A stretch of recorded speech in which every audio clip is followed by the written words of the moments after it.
Bueno, entonces vamos a empezar con nuestra lectura, continuar más bien con nuestra lectura del capítulo 10. Es el evaluación del paciente, pero aquí vamos a ver la evaluación primaria. Vamos a ver un video sobre la evaluación primaria y póngale mucho cuidado a esta parte porque aquí hay algo que quiero que se tenga en cuenta. Determine whether the patient may have injuries to the spine in association with the chief complaint. If you suspect spinal injury, apply appropriate stabilization procedures. Vamos a ver algo aquí.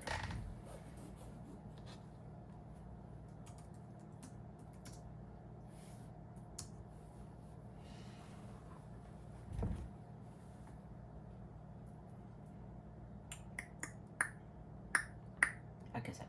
Bueno, perfecto. La señora al momento de tocar la columna del paciente de esa manera está verificando si las vértebras no tienen, o sea, si están en su lugar. Y eso solamente se hace en los pacientes que son por trauma, ¿sí? De hecho, a mí mi instructor me elogió. Yo no había visto ese video en su momento, yo lo vi fue después. Pero cuando estábamos haciendo el patient assessment, los exámenes del patient assessment, él me comentó que entre todos los que estábamos ahí, que hicimos el examen, yo fui el único que tuve Determine whether the patient ¿cómo se puede decir? El conocimiento profundo para hacer esto. Ahora, may viene have hasta acá. injuries to the spine in association with the chief complaint. If you suspect spinal injury, Y lo hice precisamente para tratar de ubicar todas las vértebras. Esa fue la razón por la cual yo decidí hacer esto, ¿sí? Y verificar eso. No solamente eso, tú cuando estás haciendo esto, que tienes el paciente de esta manera, si pueden ver aquí uno de los socorristas tiene las piernas así. En ese instante tú tienes no solamente que tocar la columna vertebral, tienes que tocar los omóplatos, las costillas, para verificar si el paciente no tiene algún abultamiento. De hecho ya hemos tocado esto, voy a buscarlo rápidamente. Bueno, ¿qué está lo que está haciendo en este momento el EMT? Es buscando ya lo habíamos visto en un video anterior, pero es el DCAP BTLS EC. ¿Y qué significa ese acrónimo? Significa deformities, contusion, abrasiations, penetrations, burns, laceration, swelling, tenderness, instability and crepitus. Ahora en castellano, ¿eso qué es? De deformaciones, la C, contusiones, abrasiation, que son abrasiones, en pocas palabras, que son, vamos a verlos, abrasiones. El proceso, efecto de desgarrar por fricción. Las abrasiones es cuando, bueno, tienes laceraciones o cortes, destrucción. Mira, proceso de desgaste o de destrucción, producto de la superficie terrestre por agentes externos, acción irritante de los purgantes, bueno, pues eso no tiene que ver, ulceración en medicina, ulceración de la piel o de las mucosas por quemadura o traumatismos. Sí, son úlceras, o básicamente cuando tú te caes y te raspas y te vuelves una nada. Penetraciones, quemaduras, laceraciones. El swelling es swelling son hinchazón, tenderness que es sensibilidad, y que es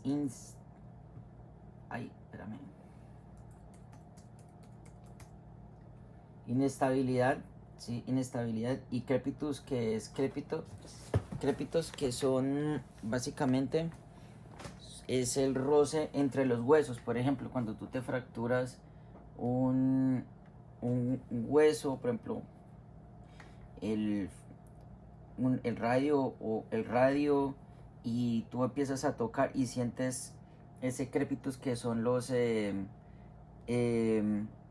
roce entre los dos huesos. Crepitus, venga, lo miramos aquí rápido para que lo vean. Crepitus. Y dice así: ruido en el cuerpo que produce el roce mutuo de los extremos de huesos fracturados, el aire al penetrar los pulmones, etcétera. El aire, ese es ese ruido. Ah, ve, por cierto, venga a ver si lo podemos ver. Crepitus en los pulmones. Entonces es muy interesante que se pueda ver. Crepitus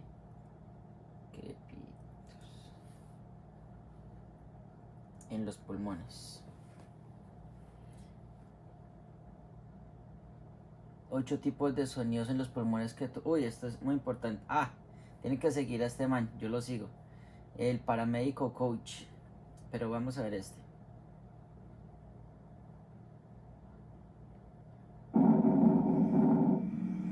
Ese es el ruido normal que tiene que hacer los pulmones.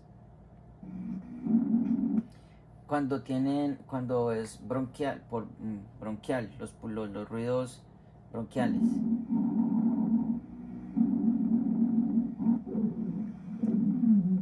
El squeezing, que es... Ay, ¿por qué se me olvida? A ver. Ya no se me olvidaron los conceptos.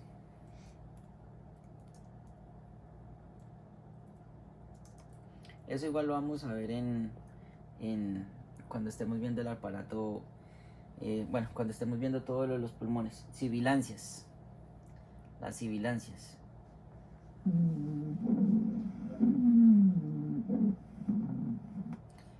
Ronqui. Los ronquidos.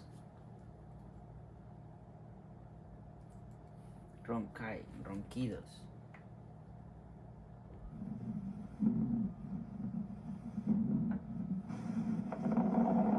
Los crackles, los crackles.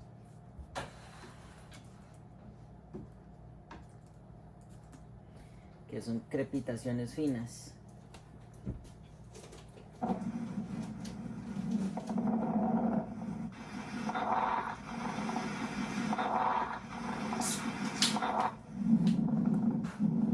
Sección. Stridor.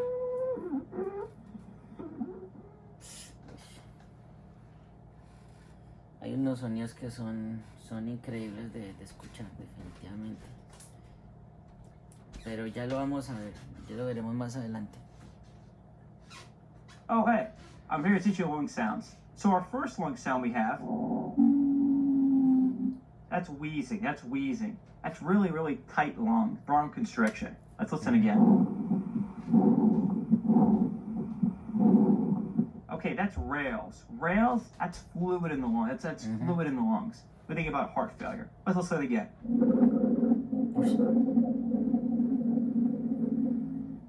Okay, that's rhonchi. Rhonchi, that's junk in the lungs. Think about pneumonia. Think about infection, hypersecretion. Let's listen to one more. Whoa, I can hear that across the room. That's stridor. That is an upper airway sound. We think about anaphylaxis. We think about airway burns, croup, epiglottitis, foreign body airway obstructions. Hope you learned something new. Oh, hey, I'm here to teach you lung sounds. So our first lung sound we have, that's wheezing, that's wheezing. That's really, really tight lung. ¿Sabías que Goku y Vegeta se vieron? Ese no tiene nada que ver con eso. Oh, hey. Pero sí, a eso hace referencia a que también tenemos crackles en los pulmones. Ok, en fin, eso es lo que está buscando. Lo que está buscando el Big BTL. Bueno, ya lo acabamos de ver, el acrónimo. Pero igual eso más adelante lo vamos a ver, porque eso aquí habla precisamente sobre todo eso. Incluso aquí en esta zona, cuando lo tiene acá, lo que va a verificar es si la cadera, por lo menos hasta abajo, que es el coxis, pero aquí verificar si la cadera está en su lugar. Apply appropriate stabilization procedures. Y como lo dice ahí, lo último que se hace es hacer una apropiada estabilización. Ok. Entonces, durante la evaluación de la escena, evaluó los peligros y amenazas potenciales o reales de la escena. Se protegió a sí mismo y a su familia. Y el equipo decidió, se protegió a sí mismo, a su equipo y aquí están como mal, es que esas traducciones. Se protegió a sí mismo y a su familia, equipo, y decidió que necesitaba recursos adicionales. Venga a ver qué dice aquí en inglés realmente. Protect yourself and your team. Ok, sí, entonces dice así. Durante la evaluación de la escena, usted evaluó un potencial o peligros actuales en la escena o amenazas, protegiéndose a sí mismo y a su equipo y decidiendo que necesitaba recursos adicionales. También evaluó la información del despacho y el entorno en la que está respondiendo y su visión inicial del entorno del paciente para comenzar a comprender qué sucedió y qué acción la que debes tomar. Es fundamental que estos pasos se realicen antes de tomar una decisión. El contacto directo. Empezar a hacer el contacto directo. El contacto directo es la exposición o transmisión de una enfermedad. Sí, transmisible de una persona a otra por contacto físico. Contacto directo. Ok, que es direct contact. Ok.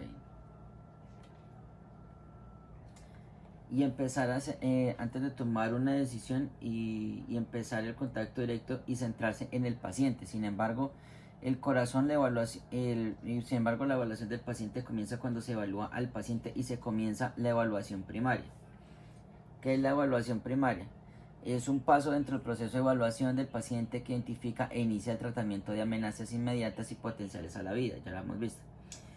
Tiene un único objetivo, es fundamental: identificar e iniciar el tratamiento de amenazas vitales o inmediatas o inminentes. Para ello, debe examinar físicamente al paciente y evaluar el nivel de conciencia, el LOC, Level of Consciousness, y las vías respiratorias, respiración y circulación, ABC, que es Airway, Breathing and Circulation. Sin embargo, esto no es un examen físico profundo o evaluación de signos vitales. Estos temas se abordan más adelante en la evaluación secundaria. Durante la evaluación primaria, debe identificar signos de amenazas a la vida e inmediatamente trabajar para corregirlos. Desde aquí podrá determinar la prioridad de la atención y el transporte del paciente. ¿A qué me refiero esto? Porque puede ser que un paciente que necesite, que sea de trauma y necesite una atención rápida o estabilización rápida y sacarlo ya del lugar del accidente. Eso se puede ver.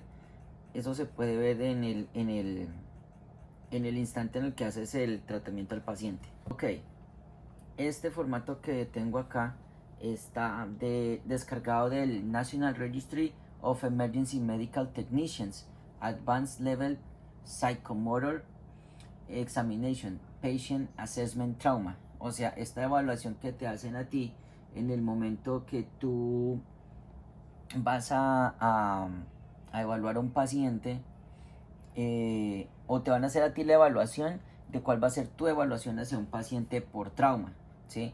Esto es lo que te van a evaluar. Tú este formato lo puedes descargar del National Registry, ahí vas a encontrar eso, pero aquí están todos los pasos que tú debes seguir al momento de evaluar a un paciente por trauma. Entonces, lo que acabamos de ver es el ABC que está aquí determinado: Airway, Breathing and Circulation. Entonces, el siguiente paso, que es el último que acaba de leer el párrafo, que es identificar la prioridad del paciente, tomar una decisión de transportar al paciente con base a lo calculado en el GSS, ¿sí? Entonces,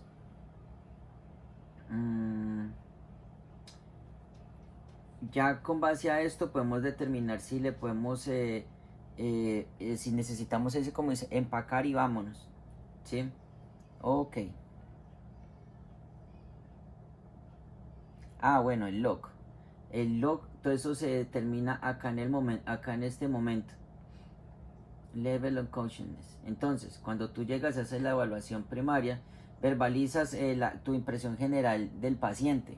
Paciente de 35, al presuntamente 30 a 35 años, de sexo masculino, determina la responsiveness, level of consciousness. Entonces tú te acercas a la persona y le dices,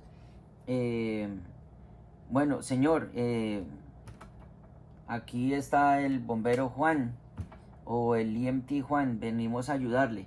¿Me puede escuchar? Sí, ahí, y aquí en este punto, también en el level of consciousness, tú lo que miras es ese está es en el otro, en el de médico, para ser más exactos.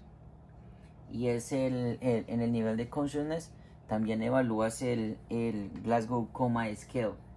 Aquí no está. Creo que ese es para el... Sí, tú determinas el Glasgow Coma Scale y verificas cómo es cómo está el paciente, su nivel de... ¿Sí está acá? Qué raro. Opicuta.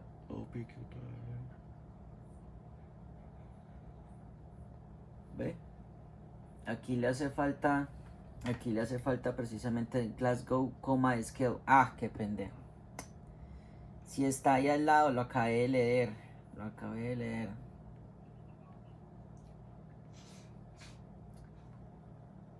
El Glasgow Coma Scale. Es que está el acrónimo, por eso no lo cogí de una. Y tú decides transportar al paciente al Glasgow Coma Scale. Bueno, está acá, aunque yo siempre digo que debería estar aquí. Pero prácticamente está seguido porque esto es algo que tú haces en un segundo. Ok.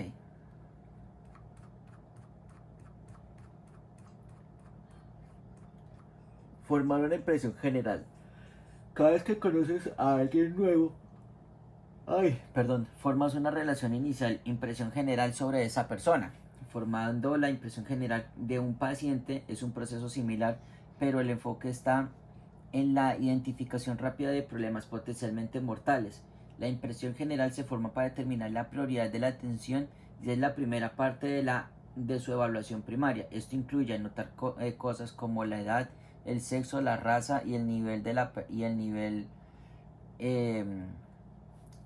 angustia, el nivel de estrés que tenga en ese momento la persona. La apariencia general, lo que puede llevar a anticipar diferentes problemas. Una mujer de edad fértil que refiere dolor abdominal, por ejemplo, es susceptible... recuerda que cuando esto dice refiere, ¿qué son? Exactamente, síntomas. No son signos, son síntomas.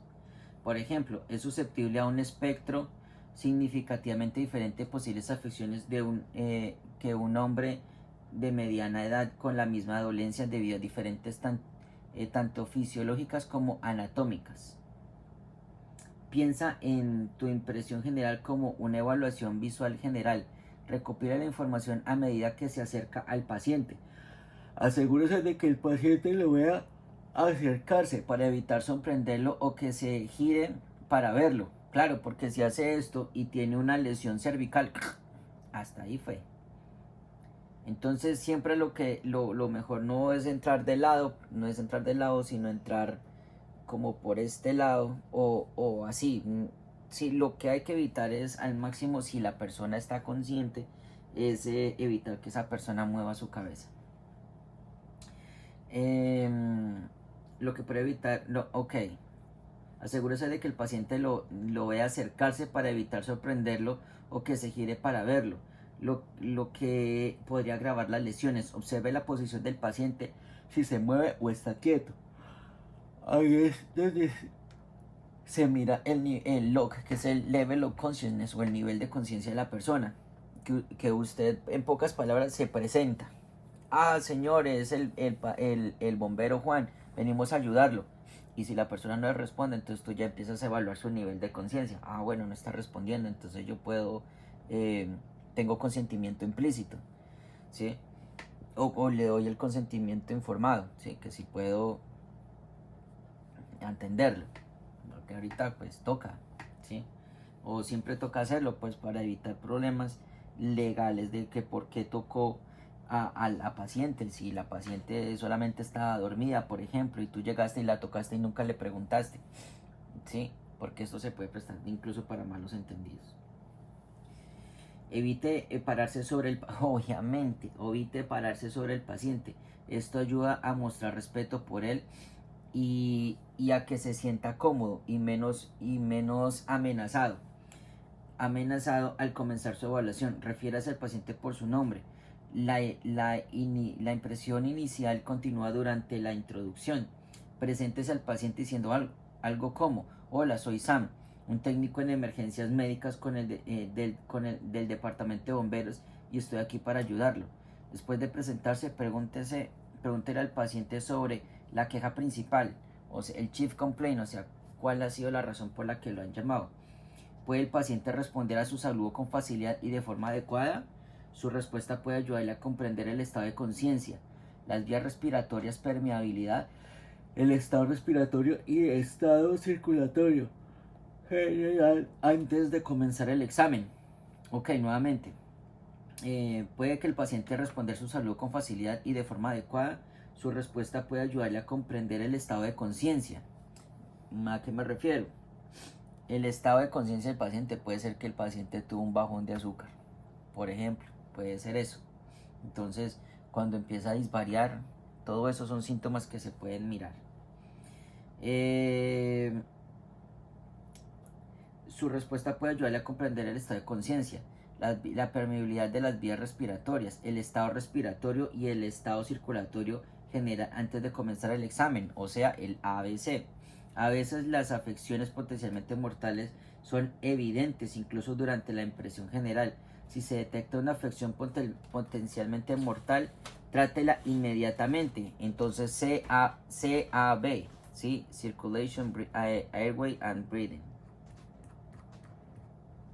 Esto, supongo que esta foto fue tomada o tenía tuberculosis o esto fue durante el COVID. A ver, medida que se acerca al paciente, forma una impresión general de su condición general. Ok, definirá la condición de su paciente como estable, potencialmente inestable o inestable para dirigir la evaluación o el tratamientos posteriores. Esta determinación debe realizarse para que los proveedores de atención prehospitalaria puedan trabajar junto con un sentido de urgencia adecuado. Sin embargo, debes estar constantemente atento a los cambios en la condición del paciente. Exploración para detectar signos de sangrado externo incontrolado. La hemorragia externa incontrolada tiene exploración para detectar signos de sangrado externo incontrolado, o sea que no se puede controlar. La hemorragia externa incontrolada tiene su prioridad sobre las otras evaluaciones. La determinación de una hemorragia incontrolada es algo subjetiva, pero sugiere por una gran cantidad de sangrado que sale a chorros o borbotones, que ha empapado la ropa o se acumula debajo del paciente. Una hemorragia externa potencialmente mortal debe controlarse antes de proceder con la evaluación, siempre, eso es ley. Ahora bien, recuerde que una cosa es cuando sale a chorros y otra cuando sale a borbotones. Son dos cosas totalmente diferentes. Ahora, ¿cuándo se sabe que es sangre arterial y cuándo se sabe que es sangre venosa? Ok, la sangre arterial, cuando se ha fracturado una arteria, la sangre sale de esta manera. ¿Por qué? Porque precisamente es la que está bombeando el corazón. Entonces, cada vez que hace esto, es por... Venga a ver si hay un ejemplo.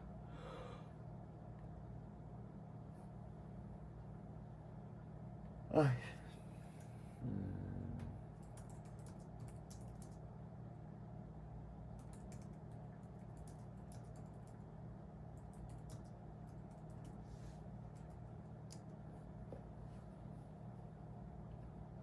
No, no.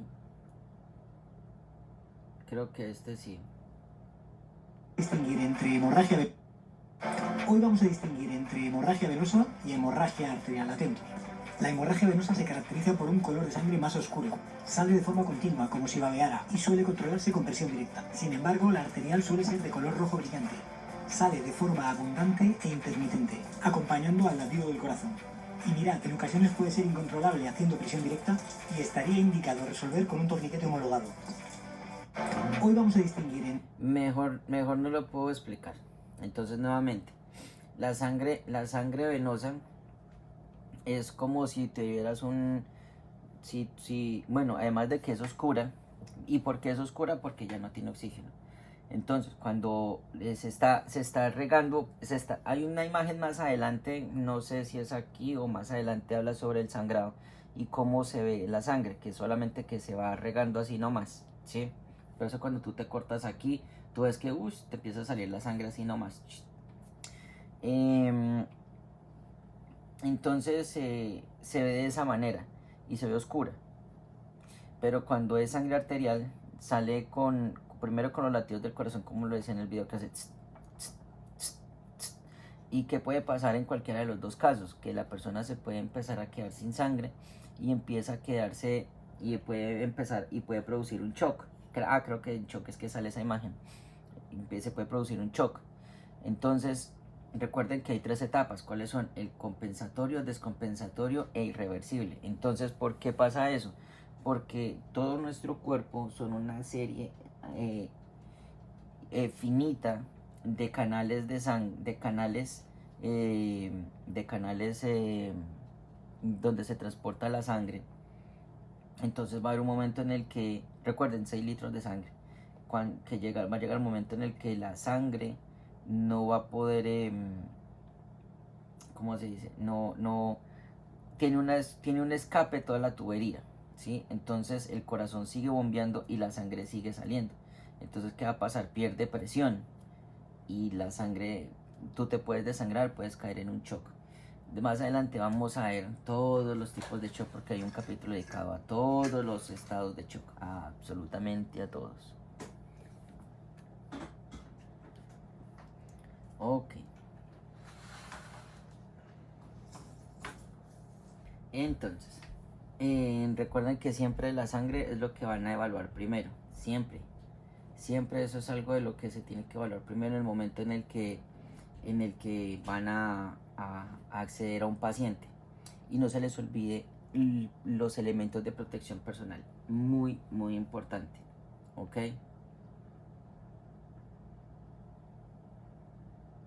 Empapar la ropa como lo bajo un paciente de hemorragia externa es potencialmente mortal, ¿no? Ok, evaluar el nivel de conciencia es el level of consciousness. Temprano durante su evaluación deberá evaluar el nivel de conciencia de su paciente. Esto lo va a subrayar porque esto es verdad.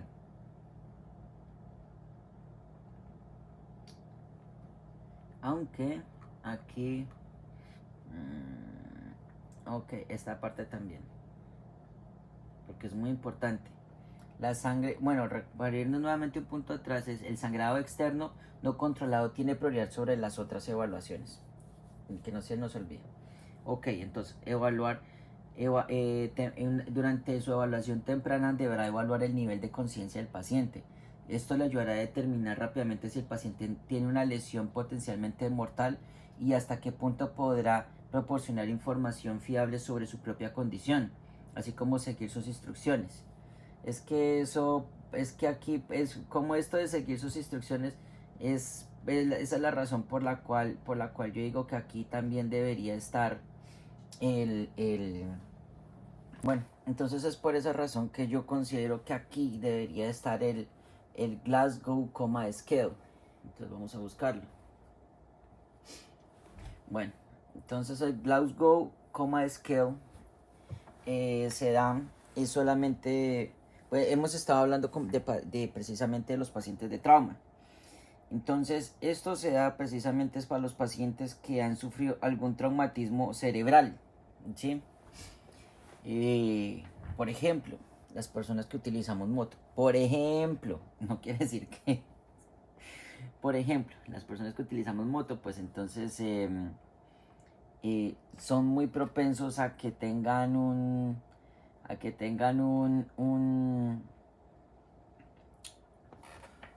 trauma cráneoencefálico, independientemente del tipo, pero está dado a que tenga un trauma cráneoencefálico, ¿ok? Bueno, y ahora entonces ustedes se preguntarán, bueno, ¿por qué un motociclista está dado a tener un trauma craneoencefálico? Precisamente por la misma razón, porque el cuerpo básicamente recibe mucho el daño el cuerpo recibe el daño, demasiado daño en un accidente de moto, ya sea en una moto o en una bicicleta.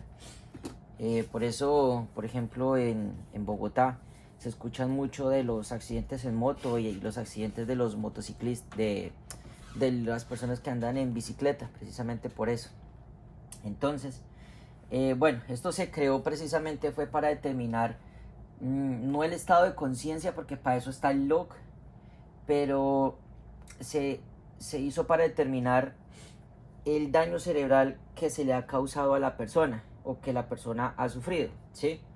Entonces se crearon estos 3 ítems y tiene subítems que cada uno, si sumados todos, el de mayor puntaje va a dar 15. Anteriormente habían 14, pero 2 años después de su creación se agregó uno más. No es el caso ahorita, pero de conocimiento. Entonces, en este momento son 15, que son 3 componentes, que son la respuesta ocular, la respuesta verbal y la respuesta motora. Entonces, para la respuesta visual, se le da un total de 4 puntos. 1, 2, 3 y 4. A la de mayor categoría, que es espontáneamente. Pilas, porque esto espontáneamente, porque a mí me salió una pregunta y decía que cuando yo me confundí espontáneamente, pues cuando me dicen a mí espontáneamente o espontáneamente voy a la Biblia, espontáneamente, bueno, de hecho, miremos qué significa espontáneamente.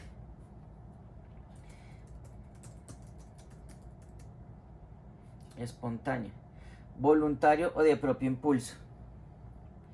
Voluntario. Entonces, cuando yo vi eso de voluntario, pues yo también pues dije, pues es voluntario, o sea, pues bajo mi voluntad, como que sí, como que no, como que sí quiero, como que no quiero, ¿sí? Entonces, por eso, de hecho, una pregunta cuando estaba presentando el examen hace tiempo, yo lo perdí precisamente por eso. Al hablar, cuando la persona, al hablar, bueno, y espontáneamente es que tiene sus ojos abiertos en todo momento durante la interacción. Al hablar es cuando le dicen, pues precisamente, puede abrir los ojos y la persona los abre, pero a eso hace referencia. Al dolor, cuando por un estímulo doloroso, ya sea aquí en el pecho, aquí en el lóbulo de la oreja o acá, hace como que hace esto, cierra los ojos o abre los ojos y localiza el dolor, como que me está doliendo el pecho, o uy, cuidado, sí, a eso hace referencia a eso. Y la otra que es no responde, que definitivamente no tiene ninguna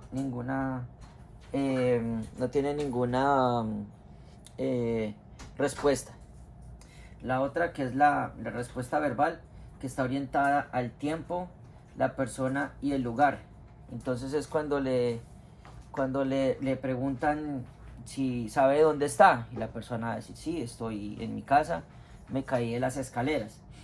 Sí, orientada pues al tiempo, persona y lugar. Usted sabe Bueno, eso, que si está confundido cuando no cuando frente a las preguntas que le preguntan, valga la redundancia, a la persona, sabe que está, si está orientado, o como que, bueno, usted sabe dónde se encuentra. Creo que estoy en mi casa. Sí, cuando empieza a disvariar. Usted sabe cuál es el presidente actual de Colombia, de Estados Unidos, y él diga, tal vez sí, o responda a una persona que no es. O palabras inapropiadas, que es el otro, pero palabras inapropiadas, que no coordina, ¿sí? No hace la coordinación de las palabras en su lenguaje al momento de expresarse, que empieza a hablar como Yoda, cosas así por el estilo, ¿sí? A los sonidos incomprensibles es que definitivamente habla, pero no se le entiende lo que está hablando y no responde, o sea que no hay ninguna respuesta verbal. Aquí estos son los más interesantes, sobre todo en estos dos, pero cuando obedece comandos, que le dice, puede abrir la mano, y abre la mano, ¿sí?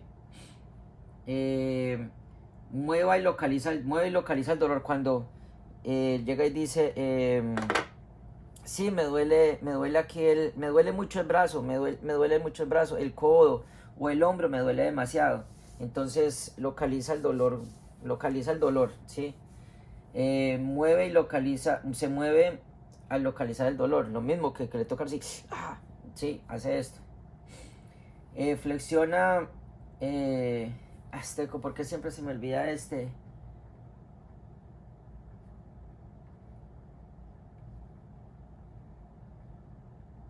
Este es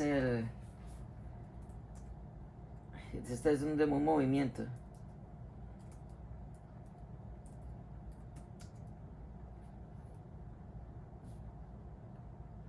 Flexionar para retirarse del dolor. Cuando le tocan y hace esto, como que le tocan y aleja. Las abnormal flexions, estos son los más curiosos, porque son movimientos, son estos movimientos cuando la persona no responde no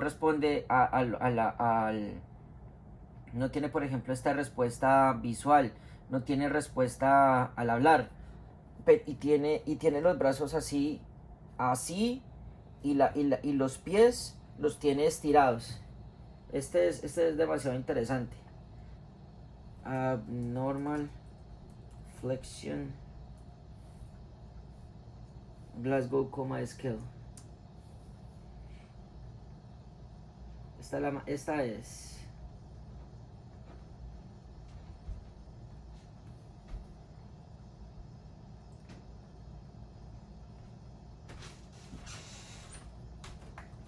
Esta hace referencia a esto, ¿sí?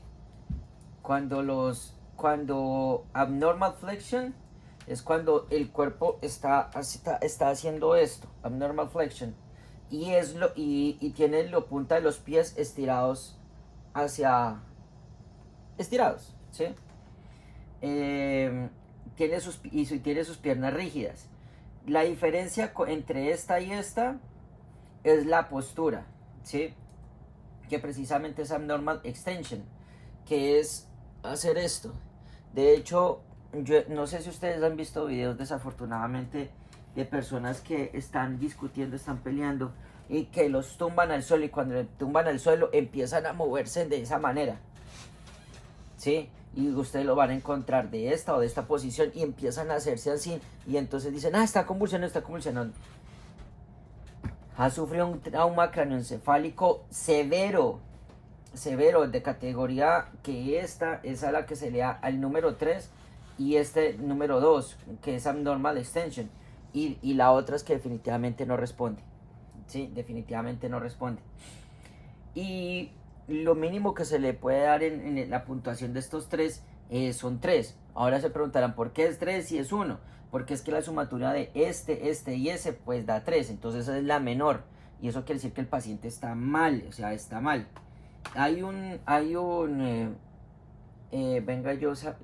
Glasgow Coma Scale, y hay un rango que te dice cuando el paciente está dentro de estos rangos, venga si lo encuentro rápido, que te da una puntuación. O sea, tú dices que cuando el paciente tiene esta puntuación,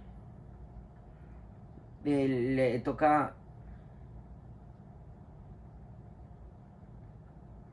Sí. Cuando habla de estos que son, que por ejemplo de 13 a 15, pues que está relativamente bien. Pero cuando estamos hablando de esto relativamente bien,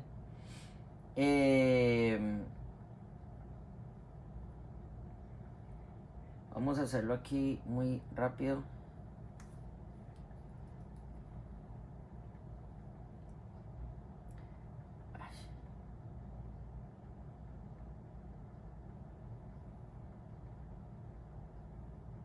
Entonces, por ejemplo, cuando me dice de 13 a 15, por ejemplo, puede ser que está, bueno, pues hay que restarle 2, puede ser que tiene, por ejemplo, dificultad, que en el comportamiento visual se le restará 1 y en la orientado se le restará 1, entonces estará, por ejemplo, en 3, 4 y 6, que serían 13. Sí, aquí las tengo para que el que lo está pensando. Entonces, entre 13 y 15, la persona está relativamente bien.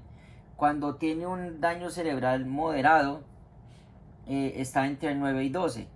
Pero cuando está entre 3 y 8, o sea, esa persona está grave. O sea, toca, como hay una parte en el libro, ya lo leímos, que donde dice que empaque y vámonos. ¿Sí? Empaque y vámonos, porque no... De hecho, voy a guardar esta imagen y descargas.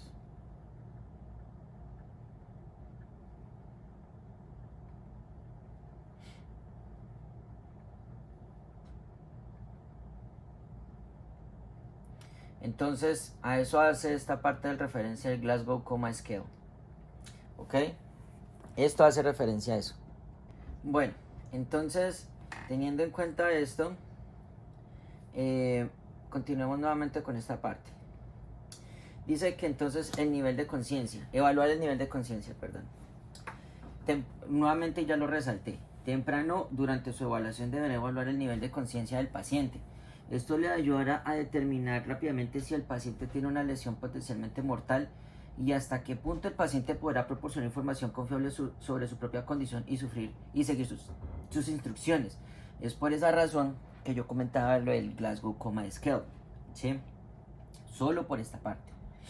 Sin embargo, el nivel de conciencia del paciente puede decirle mucho sobre su estado neurológico y fisiológico, ¿ven? Y que toda vez que el cerebro requiere un suministro constante de oxígeno y glucosa para funcionar correctamente. Esto es muy importante.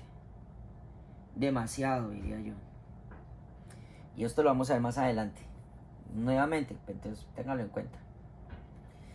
En la evaluación primaria solo es necesario determinar el log bruto.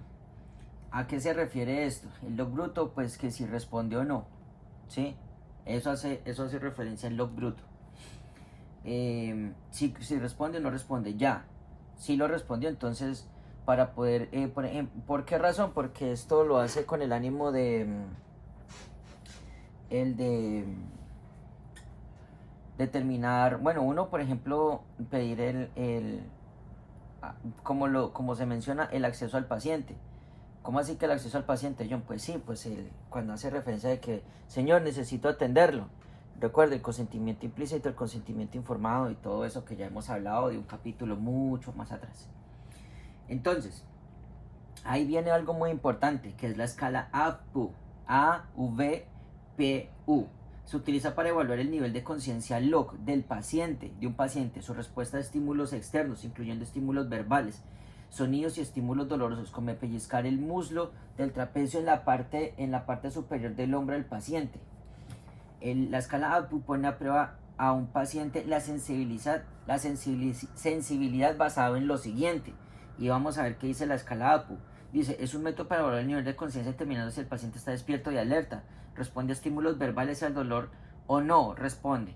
Se utiliza principalmente al principio del proceso de evaluación. ¿Ok? La sensibilidad. La forma en que un paciente responde a los estímulos externos, incluidos los estímulos verbales, sonidos y los estímulos táctiles, al tacto. Vea, les voy a dar otro truco que se va a ver más adelante. Por ejemplo, cuando ustedes están hablando de que al paciente, como el paciente está, si está, hay buena perfusión, ¿sí? Buena perfusión en el cuerpo. Entonces, ustedes lo pueden hacer en su casa. Cójanse, y esto va desde los bebés hasta los adultos. Pilas, porque ese es truco. Ese es truco y sale en una pregunta. ¿Cuánto se demora el llenado capilar? ¿Sí? Entonces, no tarda más de 2 segundos. El libro lo dice y lo dirá más adelante. Se cogen la uña aquí, lo aprietan y lo sueltan. Y no puede tardar más de 2 segundos. La sueltan. 1, 2, ¿sí? No puede tardar más de 2 segundos. Si se tarda más de 2 segundos, ahí hay problema de perfusión. Ojo. Entonces, dice así. Recuerden. A, V, P y la U. La U está más abajo. Entonces dice así. A, que hace referencia a awake and alert. ¿Y esto qué significa? Despierto o alerta. ¿Ok? La V, responsive to verbal stimuli. ¿Sí? En pocas palabras, responde a los estímulos verbales. ¿Sí? La P, responsive to pain, que responde al dolor. ¿Qué dice aquí? Responsive to pain, responsive to apagain. Uy, menos mal que yo sé qué significa, si no, estaríamos más, pero llevados. Y la U, que es unresponsive, o no responde, ¿sí? No responde, o no responde. ¿Ok? Entonces vamos a ver qué es lo que dice cada uno de ellos, ¿sí? Porque esto lo vamos a ver. Esto lo vamos a tener que, cuando van a hacer el examen, pucha, horrible. Listo, entonces así. Despierto y alerta. Los ojos del paciente se abren espontáneamente al acercarse y parece estar consciente de su presencia y reacciona al entorno. Está despierto. Parece seguir las órdenes y sigue visualmente a personas y objetos. O sea, en la escala de Glasgow Coma Scale es el número 15. O el número 5, la V, que responde a estímulos verbales. El paciente no está alerta ni despierto. Sus ojos no se abren espontáneamente. Sin embargo, los abre cuando se le habla o puede responder de alguna manera significativa cuando se le habla. Por ejemplo, gimiendo, hablando o moviéndose. Un paciente que no responde a su voz normal, pero sí responde cuando usted habla fuerte. Está respondiendo a estímulos verbales fuertes. ¿Ok? Responde la P, que responde al dolor. El paciente no responde a sus preguntas, pero se mueve o grita en respuesta a un estímulo, que es lo que yo hablaba anteriormente.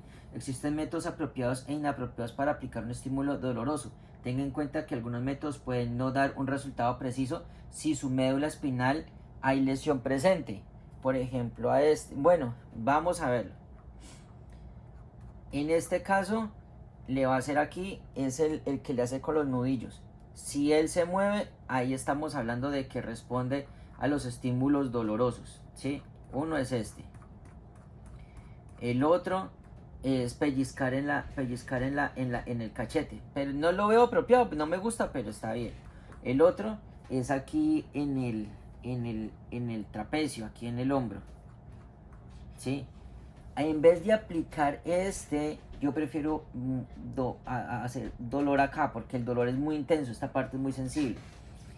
Métodos para medir la presión arterial de un paciente a estímulos dolorosos. Aplique presión suave o firmemente sobre el área del paciente o pellizque el esternón.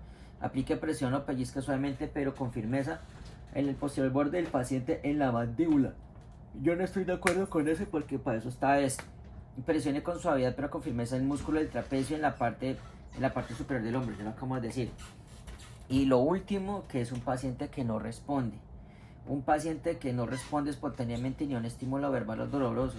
Los pacientes que no responden generalmente no presentan no presentan tos. Espérame, porque aquí hay otro.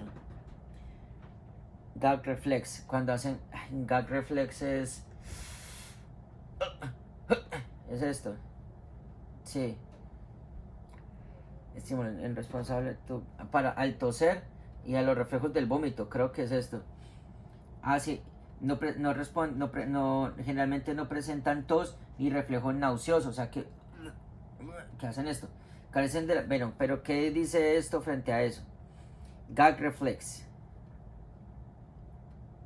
El gag reflex es un mecanismo reflejo normal que provoca arcadas o ganas de vomitar. Se activa al tocar el paladar blando o la parte posterior de la garganta. O sea, cuando el paciente, cuando le están poniendo este es el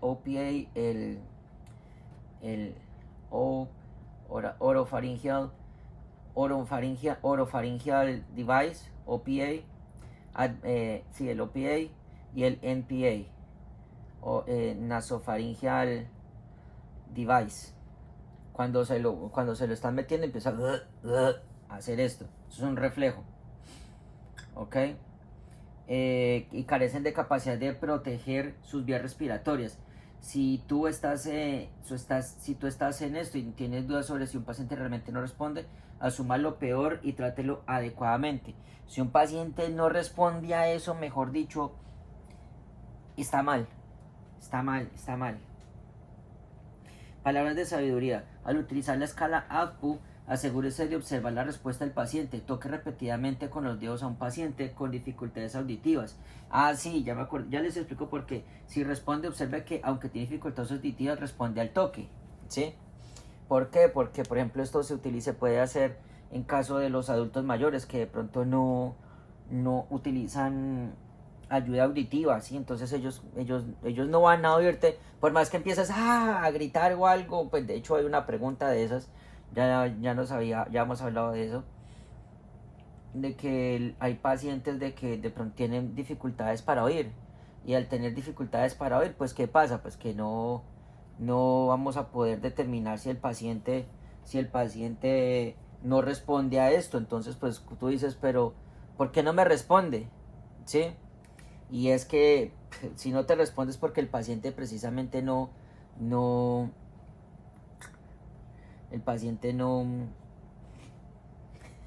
pues está sordo, pendejo. No quiero decir la palabra, pero está, ¿sí me entienden? Entonces hay otros métodos, como lo dice aquí. Si responde, observa que tiene dificultades de responder, responde al toque. Entonces toque repetidamente con los dedos a un paciente con dificultades auditivas, solamente tóquelo para que esté alerta de lo que usted le está preguntando. Recuerde que hay una parte donde dice que algunos de ellos pueden leer los labios. Los que son sordos pueden leer los labios y pueden determinar qué es lo que ustedes les están diciendo, ¿ok? Para determinar si un paciente no responde a estímulos verbales, responderá a un estímulo doloroso. Aplique presión suavemente o firme o pellizque el tejido del paciente. Las zonas donde esta técnica funciona mejor son en el esternón, en el esternón posterior, en el borde de la mandíbula. Yo no estoy de acuerdo con porque no me parece. No, prefiero este es más y háganlo, pellizquense aquí un poco suave y verá que eso es fijo que les duele. La zona del trapecio, ya saben, aquí que se encuentra sobre la clavícula. Otra técnica eficaz consistente en aplicar la presión. Bueno, pero tengan en cuenta que esto es lo que dice el libro, ¿sí? Esto es lo que dice el libro, pilas con eso.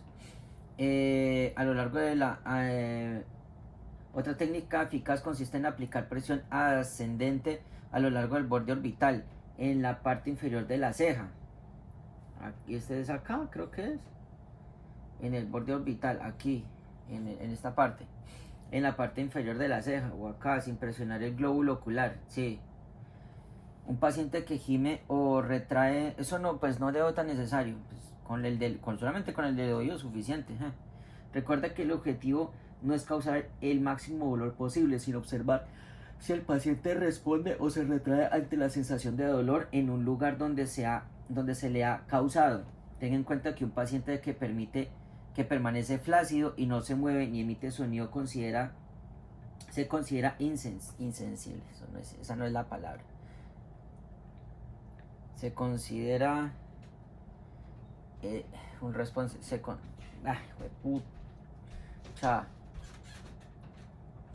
Va a buscar la palabra un responsible. Insensible. Pues aquí dice también insensible, pero no.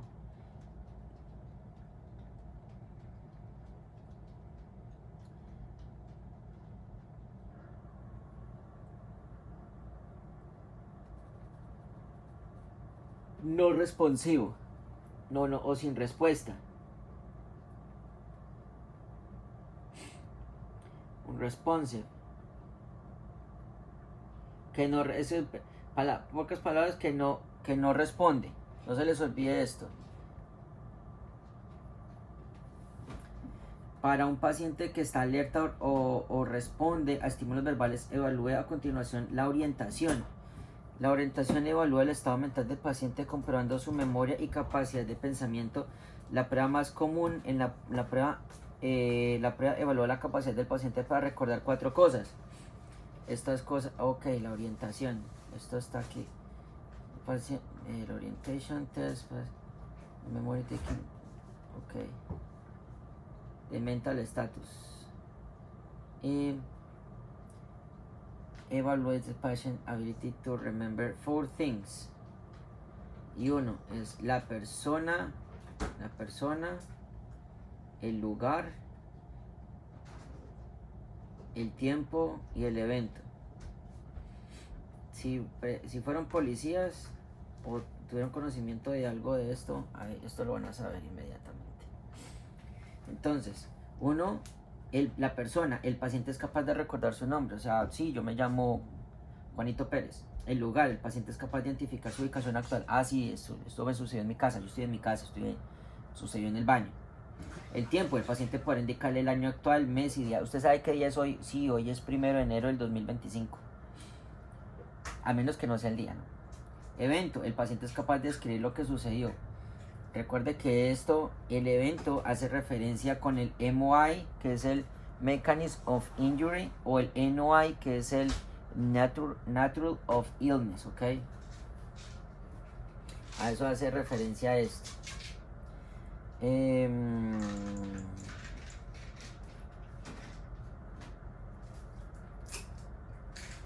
Estas preguntas no se seleccionan al azar. Es fundamental evaluar las cuatro.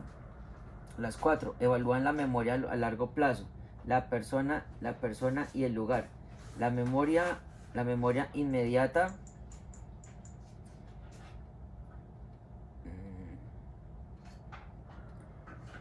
La memoria inmediata, el lugar, el tiempo, al preguntar por el año o el mes. La memoria a corto plazo, tiempo de preguntar por el día aproximado de la semana y el evento. Ok, entonces nuevamente, estas preguntas, evalúan la memoria a largo plazo, que es la persona y el lugar. La memoria intermedia, o sea, vamos primero, memoria a largo plazo. A ver. Evaluate the term of the memory.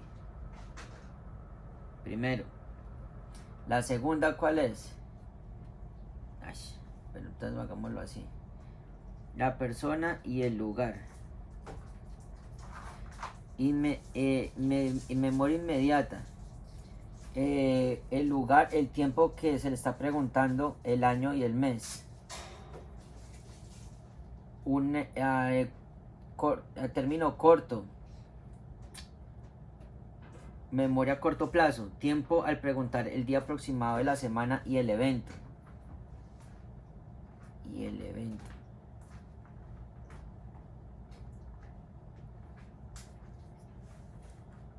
¿Por qué dice memoria intermedia? A lo largo, evaluar las 4. Persona y lugar, memoria intermedia, lugar y tiempo que se pregunta el año, memoria a corto plazo, tiempo al preguntar el día aproximado de la semana del evento. Si el paciente conoce estos datos, se dice que está alerta, plenamente orientado. alerta alerta y orientado a la persona, el lugar y el tiempo del acontecimiento, o alerta y orientado por 4. Es importante determinar si es posible el estado mental normal del paciente. Ok, pero aquí me dice, estas preguntas no se seleccionaron al azar. Es de suma importancia evaluar las 4. Las 4. Es importante determinar si es posible el estado mental normal del paciente. Diversas circunstancias como enfermedad en curso y los antecedentes de ataque de lesión cerebral traumática, el retraso del desarrollo, la enfermedad de Alzheimer, entre otros, pueden provocar que un paciente tenga un estado basal de alerta y orientaciones deficientes. Cualquier desviación de alerta y orientación en relación con la persona, el lugar, el tiempo del evento o la línea base normal del paciente se considera un estado mental alterado. No se olvide que el estado mental alterado es un cambio en la forma en la que una persona piensa y se comporta, que puede indicar una enfermedad en el sistema nervioso central u otra parte del cuerpo. Ok. Si determina que el paciente tiene alguno de los indicadores de restricción del movimiento espinal enumerados en la tabla, bueno, ya lo vamos a ver. Si determina que el paciente tiene alguno de los indicadores de restricción de movimiento espinal enumerados a continuación, asegúrese de que el paciente no responde a asegúrese de que el paciente espera, porque esto no está bien traducido. Esté seguro de que un paciente que no responde cervical es manual establecido by either.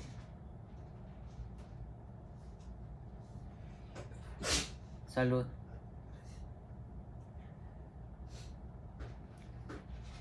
Se encuentran en el cuello, las vértebras que se encuentran en el cuello. Ok. Manualmente por usted, paciente que no responde y está estabilizado manualmente por usted u otro profesional. Si no es posible estabilizar manualmente al paciente de la columna cervical, y continúe su evaluación para identificar y corregir amenazas a la vida. Ya saben, CAB. Haga todo lo posible para garantizar que la columna vertebral del paciente permanezca en una posición estable mientras que continúas tu evaluación primaria. Debes completar tu evaluación primaria antes de aplicar un collarín cervical. Mira pues. Esto lo voy a subrayar porque estoy seguro. You should complete your primary assessment prior to applying the cervical collar or the C-collar. Se llama esto. Cervical collar o C-collar. Ok. Entonces, la tabla 10 nos va a decir las indicaciones de movilización espinal. Ya sea contundente o trauma penetrante con cualquiera de los siguientes: dolor o sensibilidad a la palpación del cuello o la columna, informe del paciente sobre el dolor en el cuello o la espalda, parálisis o molestia neurológica, entumecimiento, hormigueo, parálisis parcial de piernas o brazos, traumatismo cerrado con cualquiera de los siguientes: estado mental alterado, intoxicación por alcohol o drogas, dificultad o incapacidad para comunicarse. Entonces, nuevamente, dice que estas son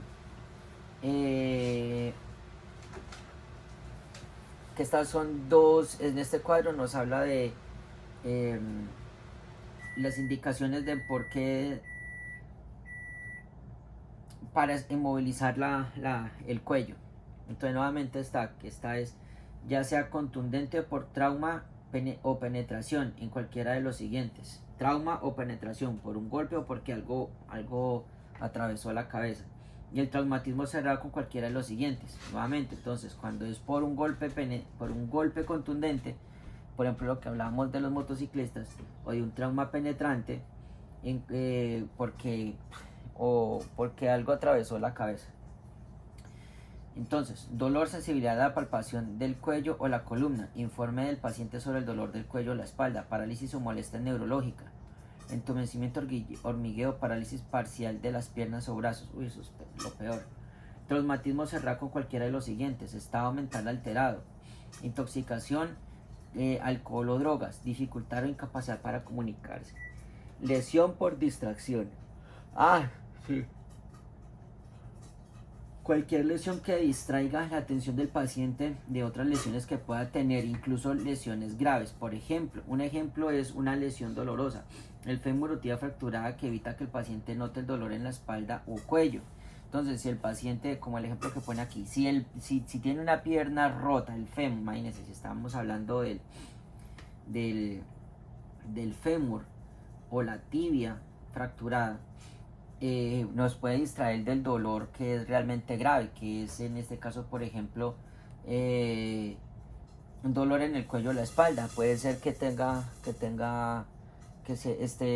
a punto de fractura de cuello, y si no cuidamos el cuello, la persona puede llegar a quedar cuadraplégica, que eso no se olvide, cuadraplégica.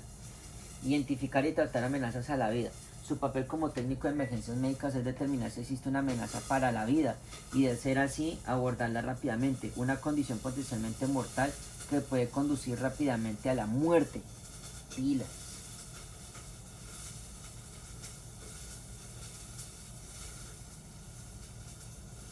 Muy importante.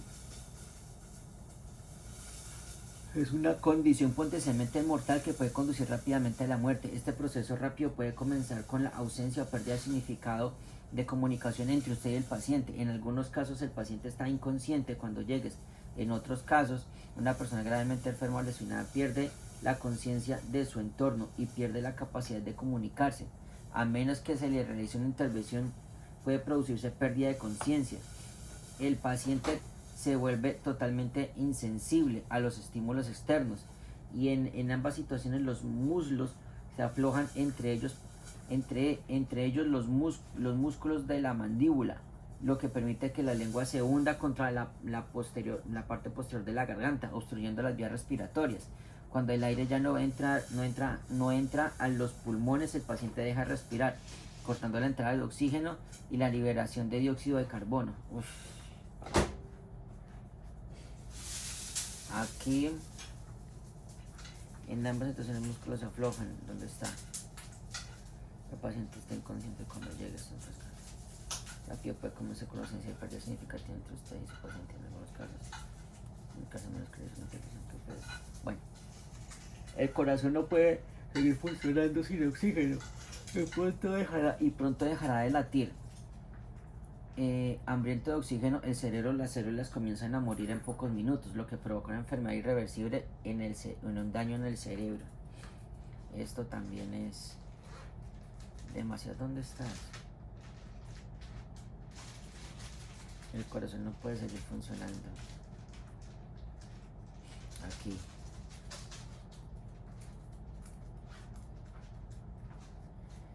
Entonces, el corazón no puede seguir funcionando sin oxígeno. Listo. Palabras de sabiduría. Esto sale en una pregunta, por eso lo resalté. Palabras de sabiduría.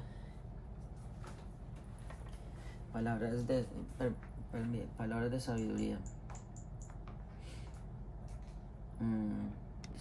Las palabras de sabiduría. Las lesiones que distraen pueden impedir que los pacientes identifiquen de manera confiable el dolor de cuello o espalda asociado con una inestabilidad de una fractura. Por lo tanto, todos los pacientes con un hueso largo fracturado y significativo del MOI y justificar la inmovilización espinal. Vea, a nosotros nos decía nuestro jefe que todo paciente que sea por trauma o que en el servicio de emergencias haya sido llamado por trauma, se le debe aplicar el C-collar o el collarín cervical. Todo paciente, a excepción de cuáles, a excepción de los pacientes que sean médicos. Los pacientes de trauma, todos llevan collar, todos. ¿Por qué? Por seguridad, por esa simple, sencilla y llana razón. Por seguridad, al paciente hay que aplicarle el C-collar o el collar cervical. Siempre. A excepción de los médicos, ¿ok? De los pacientes médicos. Solo existen pocas condiciones generales que causan muerte súbita: la obstrucción de las vías respiratorias, insuficiencia respiratoria, paro respiratorio, shock, sangrado severo, paro cardíaco. Estas son cardiac arrest.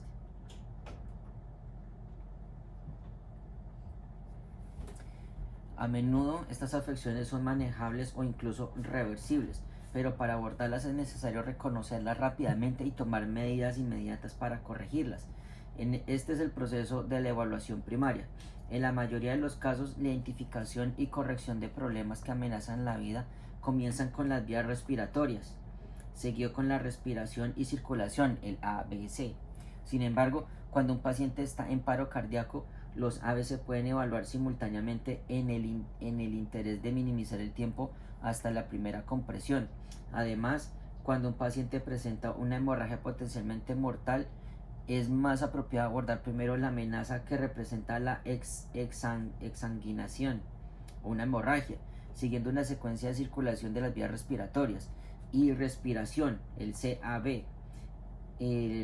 En estos casos, controlar el sangrado potencialmente mortal tiene prioridad sobre las vías respiratorias y problemas respiratorios, porque el paciente nos cae en shock y adiós.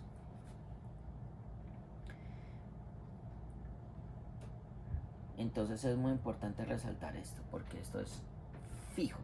Esto no lo resalto porque ya hemos hablado mucho del ABC.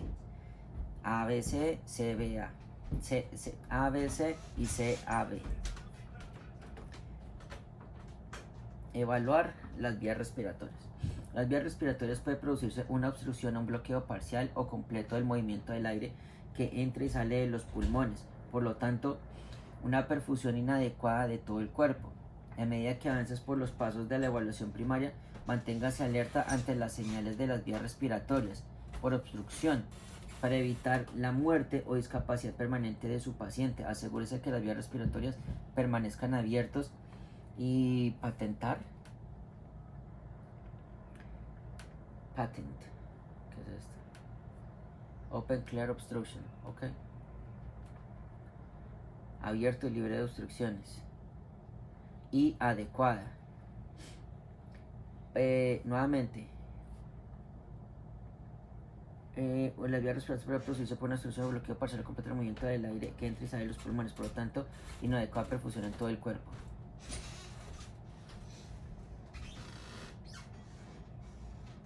Y dice así nuevamente, entonces, evaluar las vías respiratorias. Las vías respiratorias pueden producirse una obstrucción de bloqueo parcial o completo del movimiento del aire que entra y sale de los pulmones, por lo tanto, una perfusión inadecuada en todo el cuerpo. Entonces, pacientes receptivos. Los pacientes de cualquier edad que hablan o lloran tienen una expresión abierta. Las vías respiratorias, sin embargo, observar y escuchar cómo hablan los pacientes, en particular los pacientes con problemas respiratorios, puede proporcionar pistas importantes sobre la idoneidad de sus vías respiratorias y el estado de su respiración. Un paciente consciente no puede hablar ni llorar, probablemente tenga una obstrucción grave en las vías respiratorias. Entonces, nuevamente, los pacientes de cualquier edad que hablan o lloran tienen una expresión abierta y las vías respiratorias. Sin embargo, ok, las vías respiratorias. Esto acá.